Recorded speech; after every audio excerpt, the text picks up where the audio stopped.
Ada beberapa rangkaian yang harus dijalani umat Hindu dalam merayakan Hari Raya Galungan. Salah satunya adalah perayaan Sugihan, baik Sugihan Jawa maupun Sugihan Bali. Sugihan Jawa jatuh pada Urhaspati atau Kamis Wage Sungsang, sedangkan Sugihan Bali jatuh pada Jumat Kliwon Wuku Sungsang. Namun tahukah teman-teman apa makna dan fungsi perayaan kedua Sugihan tersebut? Dalam Lontar Sundari Gama disebutkan, pada hari suci Sugihan Jawa, umat Hindu meyakini para dewa dan roh leluhur turun ke dunia membesarkan hati umat manusia, sambil menikmati persembahan. Hingga hari raya Galungan tiba, umat Hindu disarankan membuat upacara Hari Rebon, disanggah atau perayangan dengan sesajen para ribuan, pangraratan, pangresikan, dan berbagai bunga harum. Sementara, Sugihan Bali diyakini sebagai hari baik bagi umat manusia untuk menyucikan diri lahir batin. Karena itu, umat Hindu disarankan melakukan persembahyangan hanya dengan mengheningkan pikiran dan memohon air suci penglukatan dan pembersihan kepada pendeta. Mitos yang berkembang di masyarakat bahwa umat yang merayakan Sugihan Jawa adalah keturunan Jawa atau Majapahit.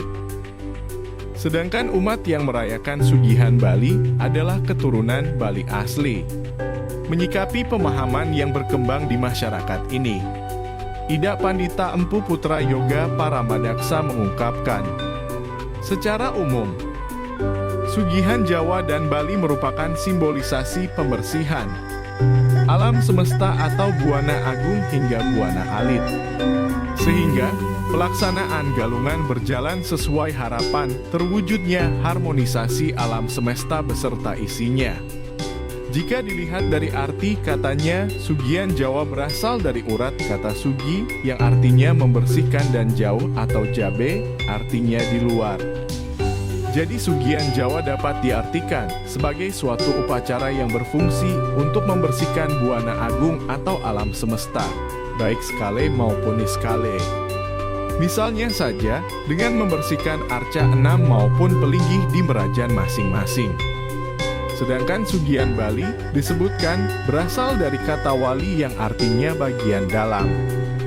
Secara harfiah, artinya pembersihan bagian dalam diri manusia, artinya umat akan melakukan penyucian ke dalam atau mengening-ening.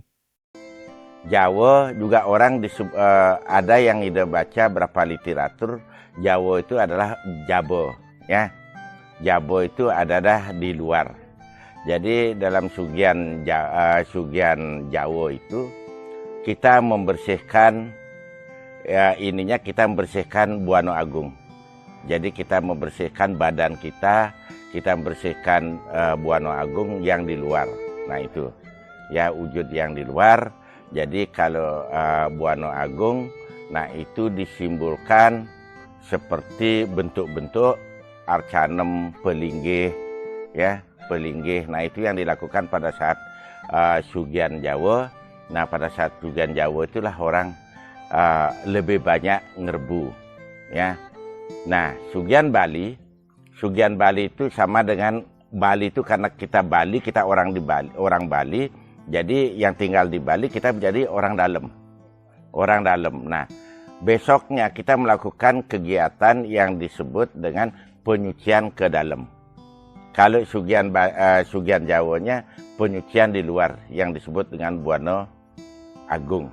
Nah, pada Sugihan Bali ini kita menyucikan ke dalam, ya. Jadi istilahnya kita mengening-ening. Akan tetapi, realita yang terjadi di lapangan, banyak umat Hindu yang hanya nunduk Sugihan Jawa maupun hanya nunduk Sugihan Bali.